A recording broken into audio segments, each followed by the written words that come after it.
Entah apa yang dipikirkan seorang siswi hingga nekat membakar asrama sekolah. Ulah jahatnya tersebut mengakibatkan banyak korban jiwa yang tewas terbakar.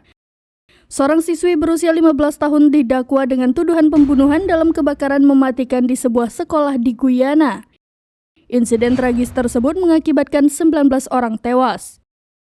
Kebakaran di sekolah berasrama yang berada di kota Mahdia tersebut terjadi pada malam hari ketika 5 pintu asrama dikunci. Hal itu membuat banyak siswa perempuan terperangkap di dalam asrama saat api berkobar hebat. Selain 18 siswi yang mayoritas penduduk asli, putra administrator asrama yang berusia 5 tahun turut menjadi korban tewas dalam kebakaran itu.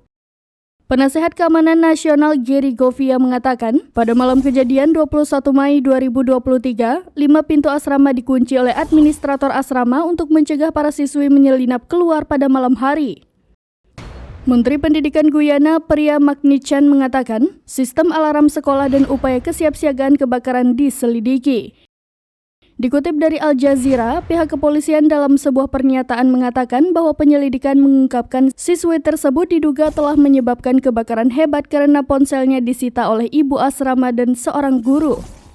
Sebuah surat kabar harian setempat melaporkan remaja tersebut dihadirkan dalam pengadilan perdana di ibu kota Georgetown melalui video pada Senin 28 Mei 2023.